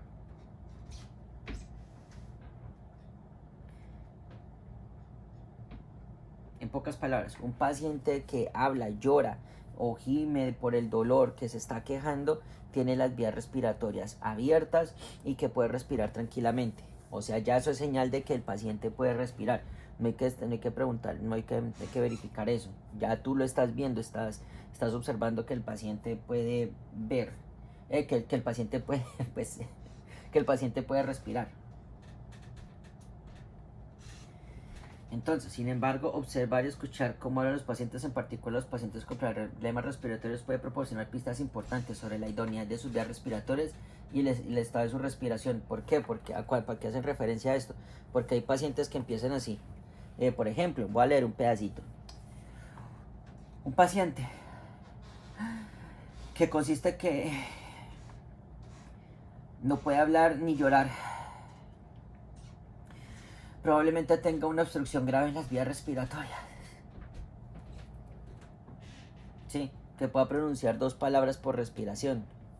A eso y hay algo que habla sobre eso precisamente más adelante.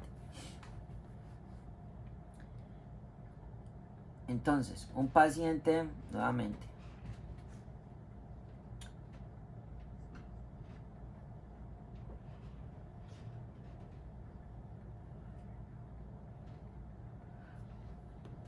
un paciente consciente que no puede hablar ni llorar probablemente tenga una obstrucción grave en las vías respiratorias.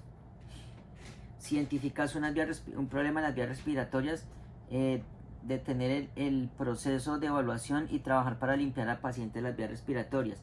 Esto puede ser tan simple como colocar a un paciente de manera que el aire se mueva hacia adentro y hacia afuera, succionando líquidos de las vías respiratorias o extraer un cuerpo extraño evidente en la boca del paciente. Puede ser tan complejo como comprensiones abdominales o torácicas para extraer el cuerpo extraño de las vías respiratorias. A pesar de que los problemas en las vías respiratorias no son lo mismo, sus signos y síntomas a menudo se superponen. Si su paciente presenta signos de dificultad para respirar o no respira, tome medidas correctivas de inmediato utilizando las medidas adecuadas en las vías respiratorias y técnicas de gestión. Pacientes que no responden. Pacientes que no responden. En el caso de un paciente que no responde con un log decreased, con un level of consciousness que está disminuido, que está decayendo, evalúe inmediatamente la permeabilidad de las vías respiratorias de los pacientes que no responden. Pueden haber experimentado un evento traumático. O sea, un paciente, nuevamente, último paso, los pacientes que no responden pueden haber experimentado un evento traumático. Ya lo hemos hablado. Entonces, ¿qué? Pum, collarín. Evalúa inmediatamente la permeabilidad de las vías respiratorias. Si no responde, entonces puede ser que nuevamente cuando el cuerpo está inconsciente y están en posición supina, no se les olvide, entonces la lengua se relaja, la mandíbula, y la lengua se va hacia atrás y empieza.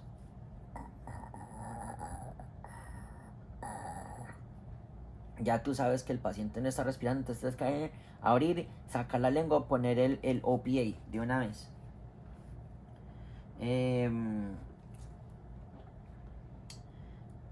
Ok, si existe la posibilidad de un trauma, utiliza la maniobra de empuje mandibular. Este es el jaw thrust maneuver. Espérame, ¿cómo dice? El jaw thrust maneuver. Entonces, ¿qué es eso? O utilice la maniobra de empuje mandibular para abrir las vías respiratorias. Eso es un movimiento que se hace desde esta zona, o acá mejor dicho, y empujas la mandíbula hacia afuera.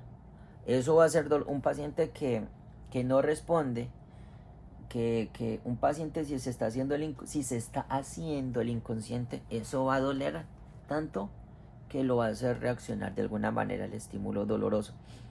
Pero cuando le haces el jaw, ojo, porque una cosa es el jaw thrust maneuver y otra cosa es el chin lift maneuver. O sea que le abres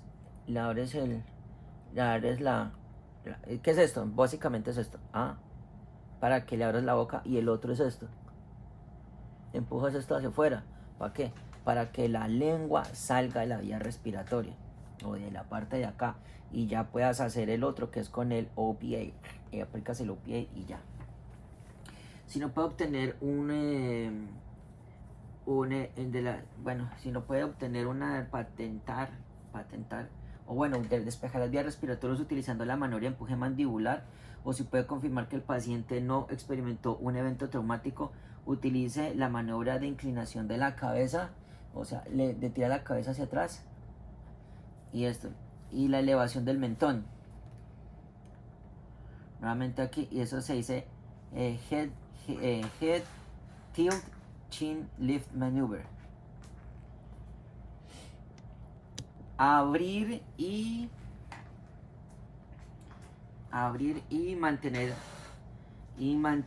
una vía respiratoria. Esta maniobra que se describe en el capítulo 11 de gestión de las vías respiratorias. Ahí hablan sobre eso, sobre cómo despejar las vías respiratorias. Otra causa de las vías respiratorias es una obstrucción de un paciente inconsciente. Podría presentar relajación de los músculos de la lengua, ya lo acabo de hablar, lo que permite que ésta caiga hacia la parte posterior de la garganta. Para abordar esto, primero coloque la lengua en las vías respiratorias,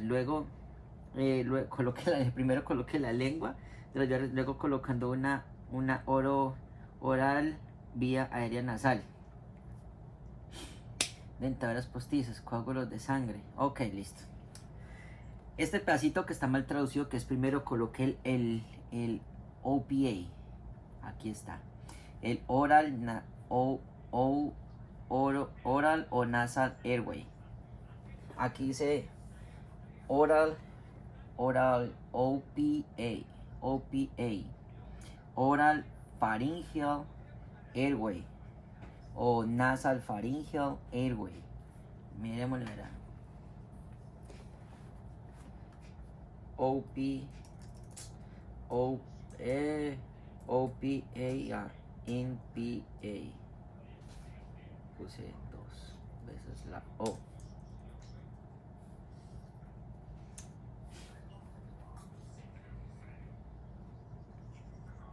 Y dice así. Entonces, el OPA es oropharyngeal airway, and nasopharyngeal airways. El NPA, el OPA y el NPA, oro de la boca y nasal de la nariz. Son dispositivos médicos que se utilizan para mantener abiertas las vías respiratorias en pacientes que no pueden hacerlo por sí mismos. Con las OPAs insertadas a través de la boca y las NPA a través de la nariz. Se los digo por experiencia, creo que ya lo dije en una ocasión. Son estas dos. Miércoles, porque no sale grande. Mire. Esta es el NPA, va en la nariz. Esto tiene una abertura de cómo se pone. Y esta, que es el OPA, que va de diferentes medidas, desde la más pequeñita a la más grande para adultos, la pequeñita para bebés. Y lo mismo acá, el NPA, que son para niños, que eso se mide de aquí a acá. Y lo mismo de acá, esta se mide de lo que llegue de aquí aquí a esta parte de la oreja.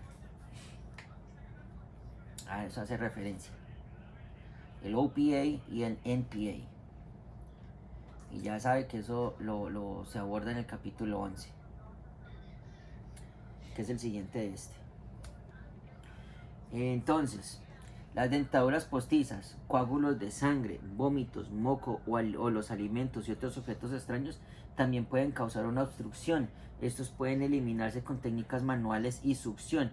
Estas técnicas también se describen en el capítulo 11, vías respiratorias y la gestión de las vías respiratorias. Una vez que haya confirmado que las vías respiratorias están claras, puedes continuar con tu evaluación. ¿A qué hace referencia esto? Porque si tú no puedes evaluar las vías respiratorias del paciente, pues ¿cómo vas a hacer el B?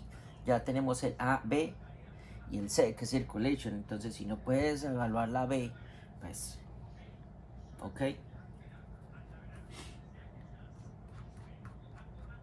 Señales de vías respiratorias, o bueno, señales de obstrucción en las vías respiratorias en un paciente inconsciente incluye lo siguiente.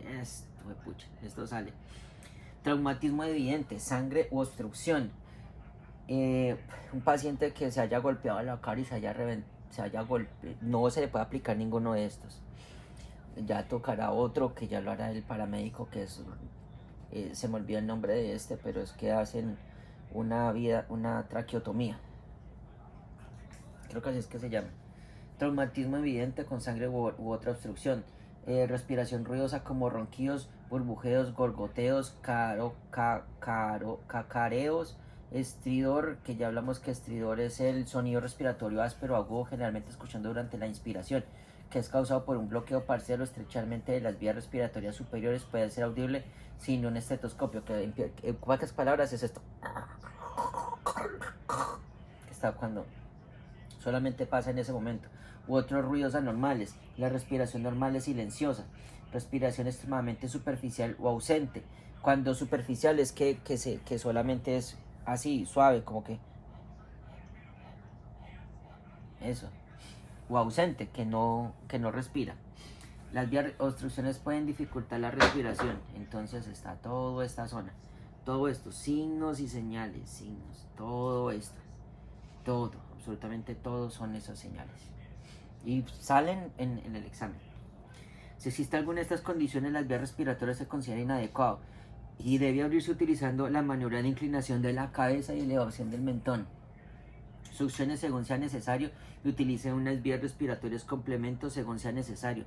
Si las vías respiratorias del paciente, si no se gestiona de forma rápida y eficiente, el cuerpo no podrá recibir la oxigenación necesaria para sobrevivir.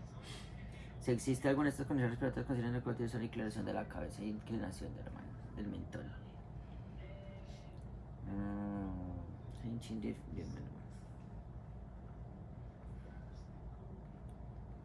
Ok, entonces, evaluar la respiración. El estado respiratorio de un paciente está directamente relacionado con la adecuación de su respiración y las vías respiratorias.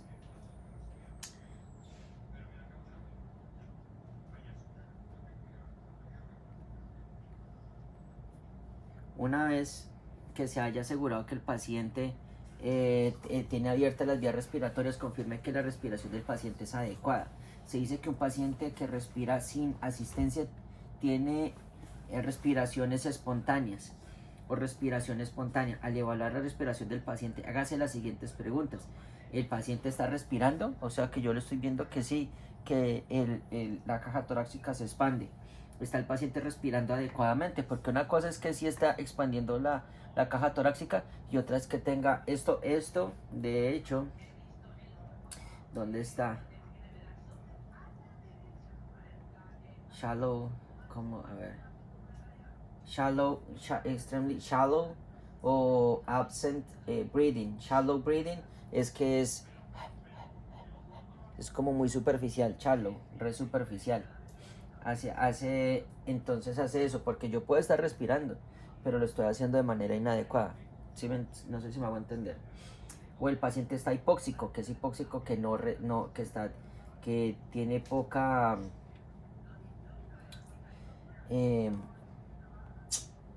entrada de oxígeno. Sin embargo, paciente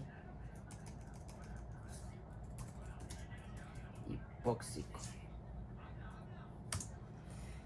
Y dice así, un paciente hipóxico es aquel que tiene nivel bajo de oxígeno en la sangre, lo que se conoce como hipoxemia. La hipoxemia puede afectar todo el cuerpo, pero con mayor frecuencia de asociación al cerebro. Hay que tener cuidado.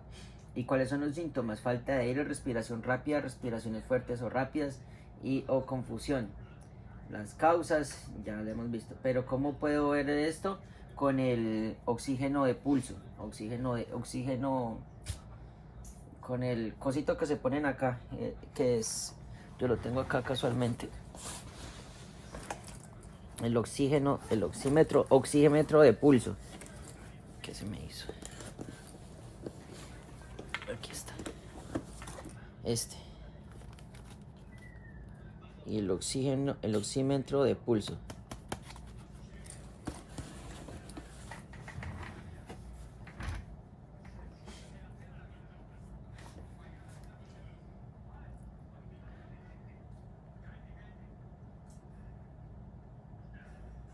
Esto lo voy a poner de otro color para tenerlo en cuenta.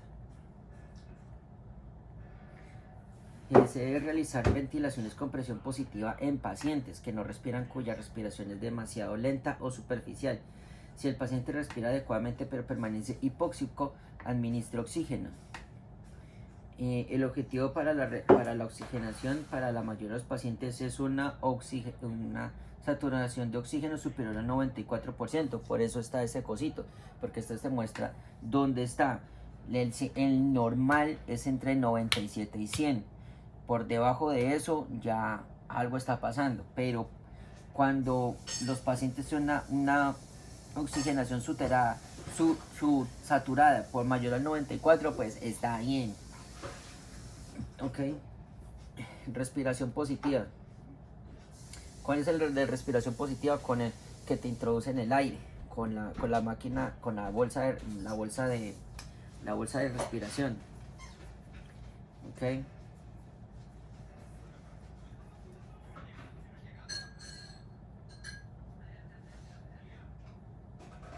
Ok. Si un paciente parece desarrollar dificultad para respirar después de su evaluación primaria, reevaluar. Si un paciente parece desarrollar dificultad para respirar después de su evaluación primaria, reevaluar inmediatamente las vías respiratorias. Cuando las respiraciones superan las 28 respiraciones por minuto con signos de angustia, dice de angustia, esto es de distress, de angustia, o son menos de 8 respiraciones por minuto, son demasiado superficiales para proporcionar un intercambio de aire adecuado. Considere proporcionar ventilaciones con presión positiva con un adjunto de vías respiratorias. Recuerde que el intercambio de aire es crucial, no el número de respiraciones. La respiración normal es un proceso sin esfuerzo que no afecta el habla. La postura, la postura. Cuando habla de esto de la postura, es cuando un paciente tiene las piernas abiertas, tiene las manos apoyadas en las rodillas y está así. Eso también se habla en el capítulo siguiente, pero ahí les hago un adelanto.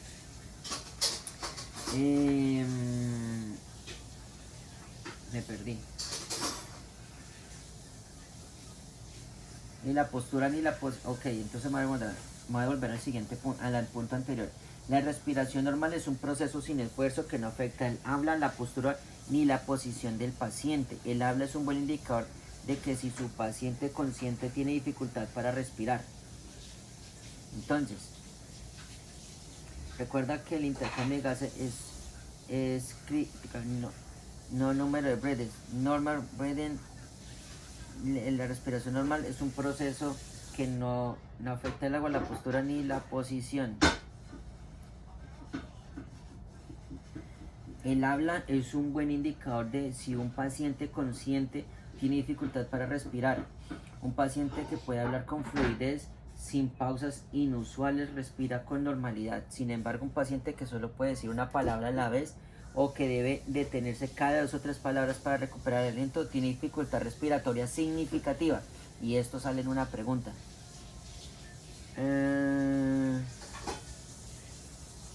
¿Cómo es esa? Excesivamente larga, respiratoria significativa.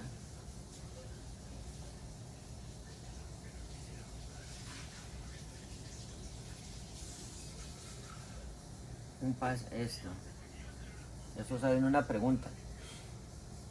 Un paciente que solo puede decir una palabra a la vez o que debe detenerse cada 2 o 3 palabras para recuperar el aliento, como lo hice ahorita, tiene dificultad significativa para respirar. Pilas con eso.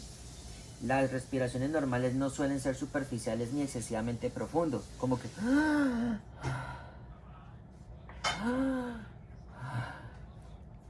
no, señor.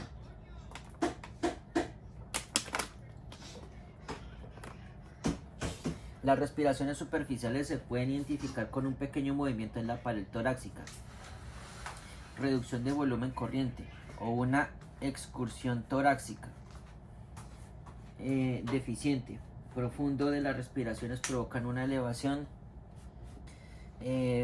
una excursión torácica deficiente. Las respiraciones profundas provocan una elevación y descenso significativos del tórax, como lo que acabo de hacer. Documente cuando la respiración del paciente son superficiales o profundas. Observe cuando el esfuerzo requiere el paciente para respirar. La presencia de retracciones, movimientos en los que la piel se retrae alrededor de las costillas durante la inspiración. Acá, no me acuerdo de lo visto, tal vez sí, pero no me acuerdo. En el hemisferio por encima de las clavículas, aquí, de las clavículas, sí, ya me acordé, aquí, esto es acá, en esta zona.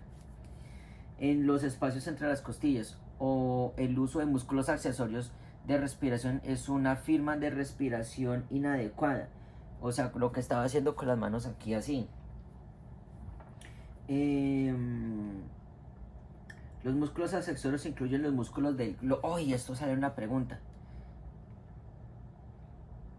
Los músculos accesorios incluyen los músculos del cuello, el esternocleidomastoideo, los músculos pectorales, los músculos pectorales mayores del pecho, los músculos abdominales, el aleteo nasal, que es esto, respiración en balancín en los pacientes pediátricos.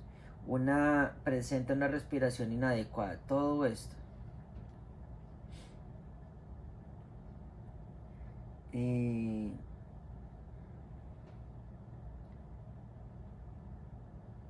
Músculos accesorios. Entonces, respiración inadecuada. Breathing accesorio. Los músculos accesorios incluyen músculos del cuello. No, espere, esto está mal.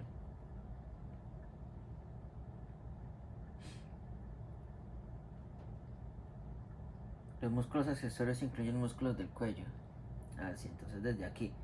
Los músculos accesorios incluyen músculos del cuello, son chestos, pectorales, abdominal, mozo, nasal hasta aquí. Entonces vengamos bien. Solamente esta zona. Los músculos accesorios incluyen los músculos del cuello, esternocleidomastoideo, los músculos pectorales, músculos del pecho y los músculos abdominales. El aleteo nasal, respiración del balancín en los pacientes pediátricos, presenta una respiración inadecuada. Un paciente que solo puede decir 2 o 3 palabras sin detenerse a respirar, una condición conocida como disnea de 2 o 3 palabras. Esta parte sí sale en una palabra, en una pregunta. Un paciente en serio hasta acá. Esto sale en una pregunta. Pucha, porque a mí me salió. Un paciente que no puede decir solo 1 o 3 palabras sin detenerse a respirar. Una condición conocida como disnea de 2 o 3 palabras. Tiene un problema respiratorio grave. Los pacientes que tienen dificultad marcada para respirar asumirán instintivamente una postura que les facilite la respiración. Hay 2 posturas comunes que indican que el paciente está intentando aumentar el flujo de aire. La primera en la posición se llama de trípode, que fue la que ya hice. En esta posición el paciente se sienta e inclina hacia adelante con los brazos extendidos, con la cabeza y el mentón ligeramente adelantados. Se requiere un esfuerzo consciente considerable para respirar. La segunda posición es la más común en niños, es la posición de olfateo. El paciente se sienta erguido con la cabeza y el mentón ligeramente hacia adelante y parece estar oliendo. Así. Bueno, entonces no sé si subrayar esto. Los pacientes con dificultades asumirán en la postura que les facilita la respiración. 2 posturas comunes, no, pues eso yo ya lo sé, pero es bueno que lo sepan. Una es la posición de trípode y la otra es como si el paciente estuviera como tratando de respirar. La posición de olfateo. Una posición erguida en la que la cabeza y el mentón del paciente se empujan ligeramente hacia adelante para mantener abiertas las vías respiratorias. Eso, posición de olfateo. Y esas solamente sean niños.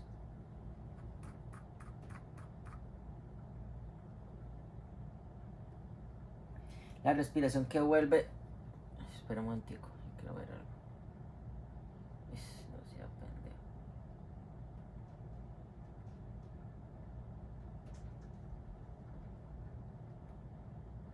La respiración que se vuelve progresivamente más difícil requiere un esfuerzo cada vez mayor. Cuando se puede apreciar este esfuerzo, la respiración del paciente se describe como respiración dificultosa. A ver, la respiración que se vuelve progresivamente más difícil requiere un esfuerzo cada vez mayor. Cuando se puede apreciar ese esfuerzo, la respiración del paciente se describe... ¿Qué? Cuando se puede apreciar ese esfuerzo, la respiración del paciente se describe como respiración dificultosa. Inicialmente, respiración dificultosa se caracteriza por la posición del paciente. Respiración dificultosa. La concentración de la respiración y mayor esfuerzo y profundidad de cada respiración. A medida que la respiración se vuelve más trabajosa, los músculos accesorios que se utilizan en el pecho y el cuello y el paciente puede hacer gruñidos o sonidos con cada respiración. En bebés y niños pequeños, el aleteo nasal supraclavicular e intracostal. Retracciones se asocian comúnmente con respiración dificultosa. A veces el paciente puede jadear. Jadear, yo está gasping,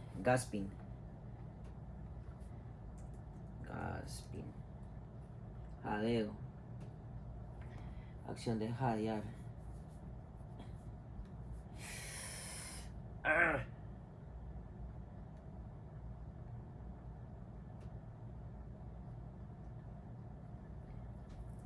Yo no me acuerdo, venga, es que no me acuerdo bien qué es jadear. Es que jadear, respirar anhelosamente por efecto de algún trabajo o ejercicio impetuoso. Venga, a ver si hay un video de respiración.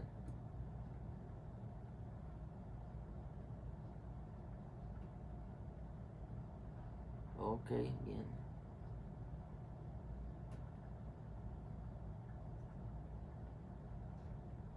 Ok.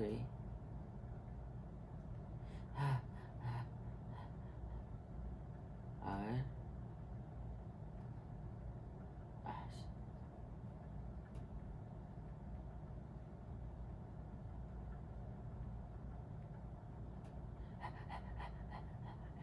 Ok. Ok, me queda claro. Gasping. Los bebés y los niños pequeños pueden tener respiración dificultosa durante un periodo prolongado. A menudo se agotará y finalmente ya no tendrá fuerzas para mantener la energía necesaria para respirar. En bebés y niños pequeños, el paro cardíaco generalmente se causa por un paro respiratorio. La angustia respiratoria ocurre cuando una persona tiene dificultad para respirar, por lo tanto, el trabajo respiratorio aumenta. Por lo general, una persona en angustia respiratoria tiene un aumento en esfuerzo y frecuencia respiratoria. La insuficiencia respiratoria ocurre cuando la sangre está inadecuadamente oxigenada o con ventilaciones suficientes ventilaciones suficientes para satisfacer las necesidades de oxígeno, sin ventilaciones suficientes para satisfacer ojo, porque ventilación es el movimiento, pilas, para satisfacer las necesidades de oxígeno demandadas en el cuerpo.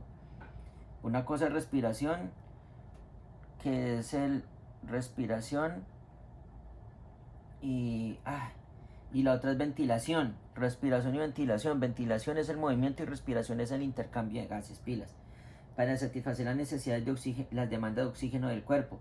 El paro respiratorio es el resultado final de el paro respiratorio es el resultado final de la insuficiencia respiratoria si no se corrige. Entonces, signos de problemas respiratorios de angustia y fracaso. Y el fracaso y falla respiratorio, agitación, ansiedad, inquietud, letargo difícil de despertar, estridor y sibilancias, taquipnea con periodos de bradipnea o respiraciones agónicas. Eso es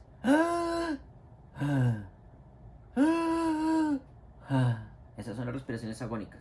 Uso de músculos accesorios intercostales, retracciones, el uso de músculos del cuello esternocleidomastoideo, elevación inadecuada del pecho, exclusión deficiente, taquipnea, frecuencia o esfuerzo respiratorio inadecuado, leve taquicardia, bradicardia, aleteo nasal, respiración oscilante, balanceo de cabeza, disminución del entorno muscular, evaluación de la circulación.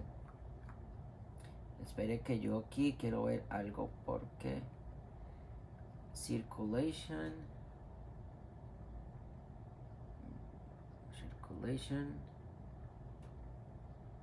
breathing,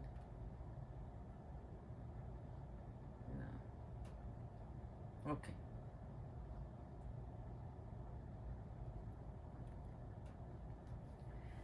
La evaluación de la circulación le ayuda a evaluar qué tan bien circula la sangre hacia los órganos principales, incluido el cerebro, los pulmones, el corazón, los riñones y el resto del cuerpo. Diversos problemas pueden afectar la circulación, incluyendo la pérdida de sangre, choque y las condiciones que afectan el corazón y vasos sanguíneos principales. Nuevamente, la evaluación de la circulación le ayuda a evaluar que también circula la sangre hacia los órganos principales, incluido el cerebro, pulmones, corazón, riñones y el resto del cuerpo.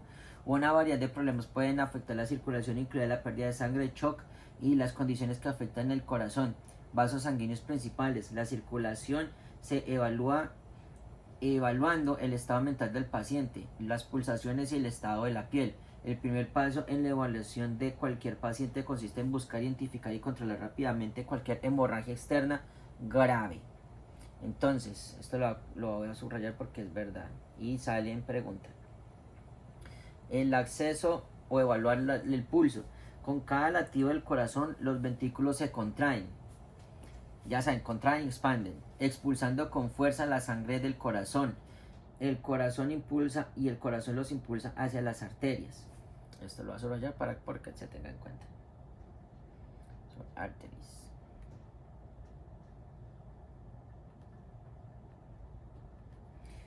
A menudo, denominado latido del corazón, las pulsaciones es la onda de presión. Ay, esto sale en una pregunta. Póngale con. Las pulsaciones es la onda de presión. Y yo me la tiré. La presión es la onda de presión. La pulsación es la onda de presión que se produce cuando cada latido del corazón provoca un aumento repentino en la sangre que circula por las arterias.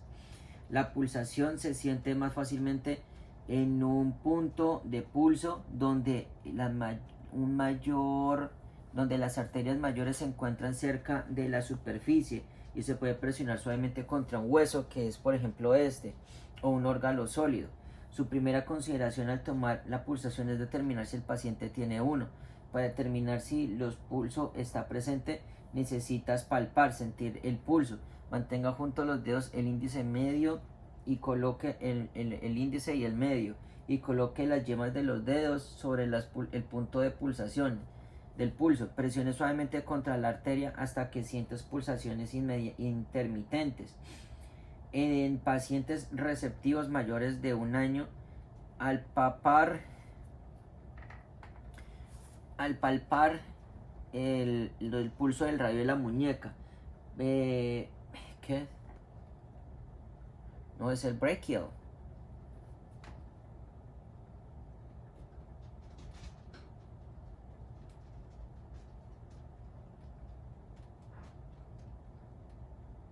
Ah, más de un año. Ok. En pacientes receptivos mayores a un año, palpar en la muñeca.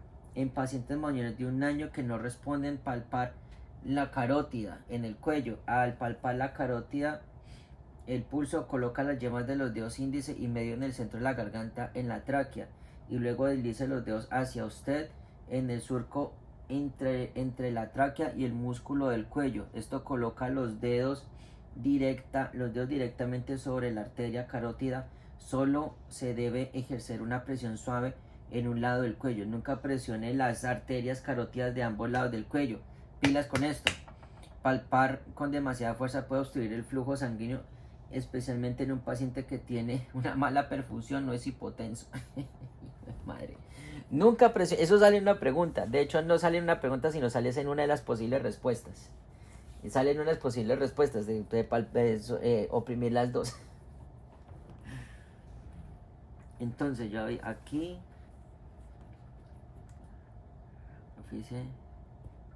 Aquí. El pulso es la onda de presión cerca de causas en la circulación a través de las arterias. Esto es súper importante. Lo voy a poner en rojo porque esto sale o sale. Nuevamente, el pulso es la onda de presión que se siente, es la onda de presión que se produce cuando cada latido del corazón provoca un aumento repentino en la sangre que circula por las arterias. Entonces aquí estamos viendo la radial del radio.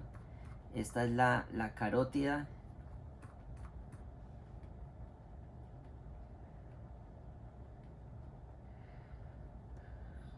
Ajá, a veces es posible que tengas que deslizar las yemas de los dedos un poco hacia cada lado para presionar nuevamente hasta que sientas los pulsos. Al palpar los pulsos no use el pulgar, si lo hace podría confundir la circulación. O sea, no te deslices esto porque te puedes confundir. Sí, es muy fácil de confundir. Si lo hace podría confundir la circulación pulsátil y en su lugar para el paciente y las pulsaciones del paciente. ¿Por qué? Porque aquí hay un ¿cómo se dice? Un vaso sanguíneo un poco grande. Entonces por eso. Y me puedo confundir las mías con las de él. Entonces por eso se utiliza que se utilicen estas dos.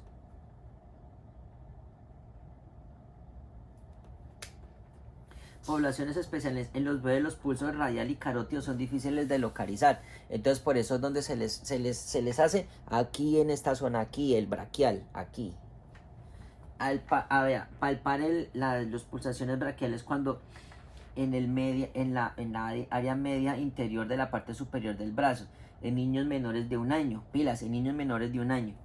Con el niño mintiendo... el niño en posición de supino puede tener acceso a las pulsaciones braquiales, celebrando el brazo por encima de la cabeza del niño, debido a que la mayoría de los bebés tienen brazos regordetes.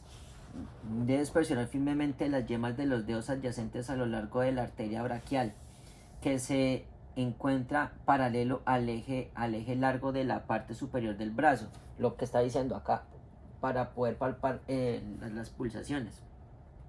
Entonces no se les olvide, eso solamente es a los niños de 1 año, menores de 1 año.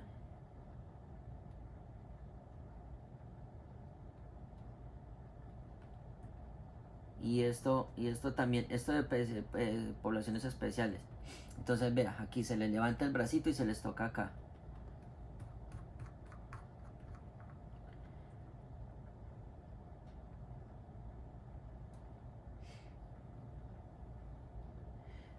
Si no puedes palpar las pulsaciones de la carótida en un paciente que no responde, si no lo siente, comience RCP. Si un desfibrilador externo automático, el DEA, está disponible, enciéndalo y siga las instrucciones de voz siguiendo su protocolo local. Un DEA está indicado para su uso en pacientes que han sido evaluados como pacientes sin respuesta ni pulso. Más información disponible en el capítulo 14, BLS Resuscitation. Si el paciente tiene pulsaciones pero no respira, vea, un paciente puede tener pulso pero no puede respirar, pero si no tiene puede tener pulso pero no puede respirar, es posible, pero un paciente que no tiene pulso no respira. Si el paciente tiene pulsaciones pero no respira, proporcione ventilaciones a una frecuencia de 10 a 12 respiraciones por minuto para adultos y de 12 a 20 respiraciones minutos para un niño o para un niño. Esto lo voy a subrayar porque esto sale. Ok. Listo, entonces, para un paciente adulto es de 10 a 12 respiraciones por minuto, pero de 12 a 20 respiraciones para un infante o un niño. Ok, un infante, no se les olvide, infante. Es que para nosotros en español es igual. Continuar monitoreando las pulsaciones cada 2 minutos para evaluar la eficacia de sus ventilaciones. Si el paciente pierde pulso, inicie RCP o aplicar el DEA en la parte en aparente ausencia de las pulsaciones palpables. En un paciente receptivo no es causado por paro cardíaco, por lo tanto nunca empieces RCP o utilizar un DEA en paciente receptivo. Uy, esto sale en una pregunta. Nunca. Aquí, nunca. Therefore, ¿qué significa? Therefore, nunca, sí. Por lo tanto, therefore, por lo tanto, nunca. Esto sí, nunca. Nunca vaya a utilizar el DEA o haga RCP en un paciente receptivo. Con la práctica podrás evaluar si las pulsaciones son demasiado lentas, demasiado rápidas o irregulares, sin contar las pulsaciones. Esto ayudará a agilizar la evaluación del ABC y le permitirá centrarse en detectar los problemas potencialmente mortales.